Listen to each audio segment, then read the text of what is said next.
ஓம் ஸ்ரீ மகாபெரிவா திருவடிகள் சரணம். வீட்டில் மறந்தும் கூட இந்த தெய்வங்களோட சிலைகளை நீங்கள் வைக்கக்கூடாதுங்க. அப்படி வச்சிங்க அப்படின்னா உங்கள் வீட்டில் வறுமை ஏற்படுங்க. நாம் வீடு சொந்தமாக கட்டினாலும் அல்லது புதிதாக ஒரு வீட்டுக்கு வாடகை சென்றாலும் நாம் இருபத்திற்கு எந்த அளவுக்கு அறைகளை பார்க்கிறோமோ அதே முக்கியத்துவம் வீட்டோட பூஜை அறைக்கும் கொடுப்போம்.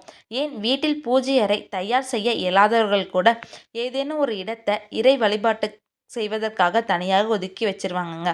ஏனென்றால் நமது வீட்டில் இருக்கும் குடும்பம் சந்தோஷமாகவும் மகிழ்ச்சியாகவும் மன நிம்மதியோடு வாழ்வதற்கு இறை வழிபாடு மிகவும் முக்கியமானதாக நம்ம பார்க்குறோங்க.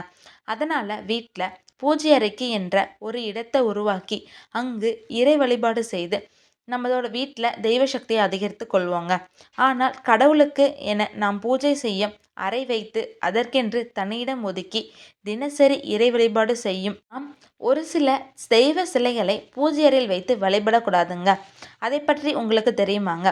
பொதுவாகவே நம் வீட்டில் எந்த கடவுள் படம் இருக்கிறதோ இல்லையோ நம்மை பாதுகாக்கும் குலதெய்வத்தின் படம் கட்டாயமாக இருக்குங்க. அதுபோன்று இஷ்ட தெய்வங்களின் திருவுருவ படமோ அல்லது சிலைகளோ வைத்து நம்ம வழிபடுவோம். ஆனால் சில தெய்வத்தோட சிலைகளை வச்சு வழிபடு என்பது சரியான முறையில் வழிபட்டு வந்தால் அது நமக்கு நல்ல பலனை கொடுக்குங்க. ஆனால் சரியான பராமரிப்பு இல்லாமல் முறை இல்லாமல் வழிபட்டு வந்தால் அதுவே நமது வீட்டில் கஷ்டங்களையும் துன்பங்களையும் வந்து சேர்க்குங்க.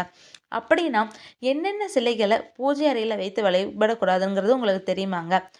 பசுவுடன் கன்று இருக்கும் காமதேனு சிலை, அன்னபூரணி தாயார் சிலை, மகாலட்சுமி தாயார் சிலை, விநாயகர் சிலை போன்ற தெய்வங்களின் சிலைகளை வைத்திருக்க கூடாதுங்க. ஆனால் வைத்து இருக்கலாம். எப்படி வைத்திருக்கலாம்னு தெரியுமாங்க?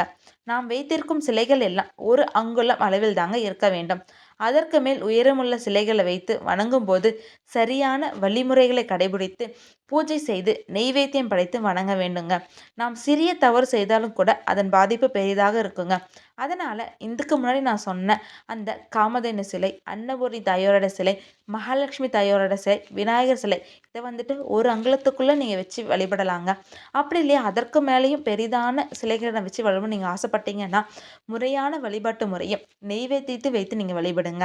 அதனால் முடிந்த அளவிற்கு இந்த கடவுளோட சிலைகள் எல்லாம் வீட்டு பூஜை அறையில் வச்சு வழிபட நீங்கள் தவிர்த்துட்டு திருவுருவ படங்களை வைத்து வழிபடுங்க. அப்படி வீட்டில் சிலைகளை வைத்து வழிபட போகிறேன் அப்படிங்கிறவங்க அந்த சிலைக்குரிய சரியான பூஜை வழிபாடு முறைகளை தெரிந்து கொண்டு வழிபடுங்க. நல்ல பலனை உங்களுக்கு கொடுக்குங்க. பூஜை வழிபாடுகளை சரியாக செய்ய தெரியாதவர்கள் இது போன்ற தெய்வத்தை முடிந்த அளவிற்கு வைப்பதை தவிர்த்து கொள்ளுங்க. ஹரஹர சங்கர ஜெய ஜெய சங்கரா, ஹரஹர சங்கர ஜெய ஜெய சங்கரா. ஓம் ஸ்ரீ மகாபெரியவா திருவடிகள் சரணம்.